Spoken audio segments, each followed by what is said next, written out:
మేషరాశి వారికి అనుకూలమైన వాతావరణం వృత్తిరీత్యా వ్యాపార రీత్యా ఏర్పడుతుంది. రాజకీయాల్లో ఉన్న వారికి కాలం అనుకూలంగా ఉంటుంది. ఆరోగ్య విషయ వ్యవహారాలలో తగు జాగ్రత్తలు అవసరం. కొత్త వెహికల్ని కొనాలన్న ఆలోచనలు ఎక్కువగా ఏర్పడతాయి. పాత వాహనాన్ని మార్చాలి, కొత్త వాహనాన్ని కొనుగోలు చేయాలి అన్న ఆలోచనలు ఎక్కువగా ఏర్పడతాయి.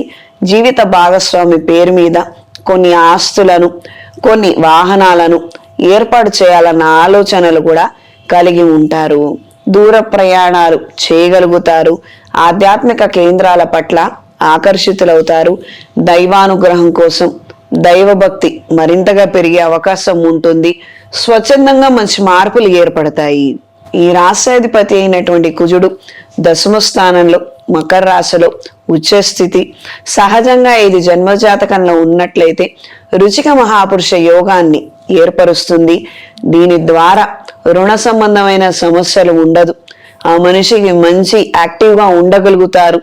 ఏ కార్యాన్నైనా చక్కబెట్టగలుగుతారు. సమర్థవంతంగా అన్ని కార్యక్రమాలలోనూ విజయాన్ని పొందుతారు. అంటే ఇతరితర గ్రహస్థితుల ప్రభావం కూడా ఉంటుంది.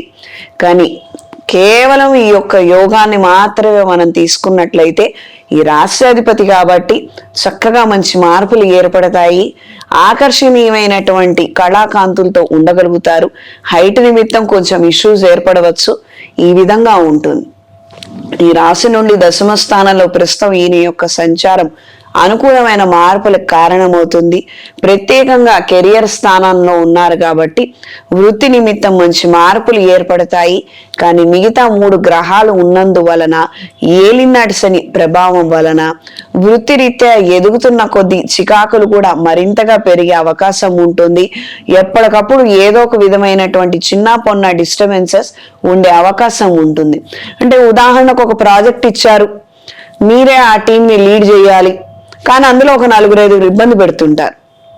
అంటే ఇంటెన్షనల్ గా కావచ్చు, అన్ఇంటెన్షనల్ గా కావచ్చు. ఈ విధమైనటువంటి పరిణామాలు ఏర్పడే అవకాశం ఉంది. ప్రత్యేకంగా ఈ సమస్య ఉన్నవారు నడుస్తున్నది మాఘమాసం కాబట్టి సూర్యగ్రహ ఆరాధన చేయండి. ఎందుకంటే ఈ రాశిలో రవి యొక్క ఉచ్చస్థితి ఉంది కాబట్టి ప్రస్తుతం దశమ స్థానంలో ఆయన కూడా అక్కడ ఉన్నారు కాబట్టి రవి యొక్క అనుగ్రహం వలన కెరియర్ రీత్యా, ఉద్యోగ రీత్యా, కుటుంబపరమైనటువంటి అంశాలలో ఏవైతే చికాకులు ఏర్పడుతున్నాయో అవి తొలగిపోతాయి. కాస్తంత ఇబ్బంది పెట్టకుండా ఉంటాయి. సరైన సమయానికి ఇబ్బంది పెడితే మొత్తం జరిగేది నష్టమే కదా.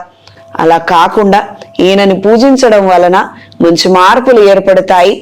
ఆ టైంలో కాకుండా తర్వాత అంతా ఇబ్బంది పెట్టినా వచ్చిన నష్టం ఏమీ ఉండదు. ఇది గ్రహించి మెలగండి. దూర ప్రయాణాలు చేయగలుగుతారు. దూర ప్రాంతాల నుండి ముఖ్యమైనటువంటి సమాచారాన్ని గ్రహించగలుగుతారు. కొంతమంది వ్యక్తులు వాళ్ళ యొక్క వ్యూహాలు, వాళ్ళ యొక్క ఆలోచనలు, వాళ్ళు ఏ విధంగా మిమ్మల్ని ఇబ్బంది పెట్టాలనుకుంటున్నారు, ఏ విధమైనటువంటి ఇష్యూస్ రాబోతున్నాయన్న విషయాల గురించి, అనేక అంశాల గురించి మంచి అవగాహన కలిగి ఉంటారు. ఇన్ టైంలో అప్రాప్రియేట్ ఇన్ఫర్మేషన్ కూడా మీకు లభిస్తుంది. అండ్ జెన్యూన్ గా ఉంటుంది. ఏవి మోసం కావచ్చు, కాన్స్పిరసీ కావచ్చు, ఏమి ఉండదు. అనుకూలమైనటువంటి మార్పులకు కారణం అవుతుంది. వ్యూహాల రీత్యా, మీరు ఇతరులకు ఇచ్చేటువంటి సలహాల రీత్యా మంచి మార్పులు ఏర్పడతాయి. ఈ సమయంలో మాత్రం షూరిటీ సంతకాలు చేయడము, ఆర్థికంగా సహాయం చేస్తానని వాగ్దానాలు ఇవ్వటం మాత్రం చెయ్యొద్దు. మీకు చేతనైన సహాయము ఆ నిమిషానికి ఆ కార్యక్రమంలో నిలబడి మీరు చెయ్యండి, అంతవరకే. ఏదో మీరు చేయలేనటువంటి అంశాల రీత్యా కూడా చేయాలన్న ప్రయత్నాలకు మాత్రం మీరు హామీ ఇచ్చి భంగపడవద్దు. ఈ రాశిలో జన్మించిన స్త్రీలకు ఆర్థిక పురోగతిని సాధించగలుగుతారు. ఎన్నో రోజులుగా ప్రమోషన్ కోసం లేదా గుర్తింపు కోసం ఎదురు చూస్తున్న వారికి కాలం అనుకూలంగా ఉంటుంది. చేసే ప్రతి కొత్త ప్రయత్నంలోనూ అనుకూలమైన మార్పులు ఏర్పడతాయి. సోషల్ సర్కిల్ మరింతగా పెరుగుతుంది. ఆ సర్కిల్ పెరగటం వలన మీకు ఉపయోగపడే అంశాలే ఎక్కువగా ఉంటాయి. వృత్తిరీత్యా, వ్యాపార రీత్యా, కుటుంబపరమైనటువంటి అంశాలలో రాబోయే రోజుల్లో పెళ్లిళ్ళు, ఇతరితర ముఖ్య శుభ కార్యక్రమాలకు సంబంధించి తీసుకొని చేసే ప్రతి ప్రయత్నంలోనూ సానుకూల మార్పులు ఏర్పడతాయి. సరైన సమయానికి మీరు వెళ్ళలేకపోవడం, ఏదైనా వస్తువు డెలివరీ తీసుకోలేకపోవడము, ఈ సమస్య ఏర్పడినప్పటికీ ఎవరో ఒకళ్ళు మీకు అందుబాటులో ఉంటారు. వాళ్ళు ఇన్ టైంలో అక్కడికి వెళ్ళటం, డెలివరీ తీసుకోవడము, ఈ విధమైనటువంటి మంచి పరిణామాలు ఏర్పడతాయి. అదృష్టాన్ని కొంతకాలం మీరు లెక్క పెట్టుకోవచ్చు. కొన్ని పనులు సజావుగా సాగుతాయి.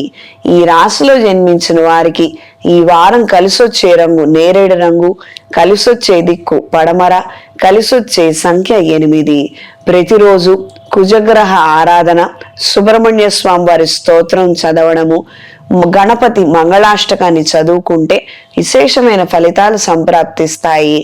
లేదు ఇదంతా కాదు, ఉద్యోగం లేదు, వ్యాపారం నడవడం లేదు, ఇంట్లో ప్రతి ఒక్కరితో గొడవలు ఉన్నాయి అంటే గోచార ప్రభావము, వ్యక్తిగత జాతకం అనుకూలిస్తేనే ఏమైనా రిజల్ట్స్ అనేవి వస్తాయండి.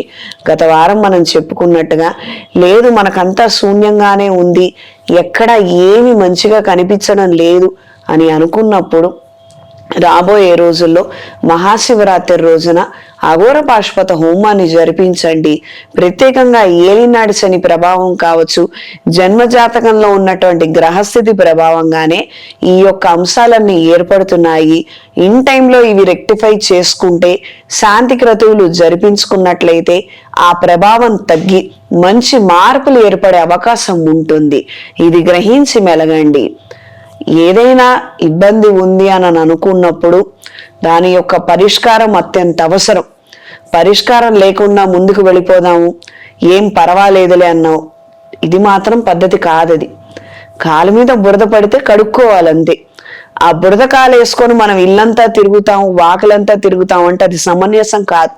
దాని వలన ఇతరితర కొత్త సమస్యలు వచ్చే అవకాశం కూడా ఉంటుంది. ఇది గ్రహించి మెలగండి. ఇన్ టైంలో జాగ్రత్తలు తీసుకొని గ్రహశాంతి జరిపిస్తే మంచి ఫలితాలు సంప్రాప్తిస్తాయి.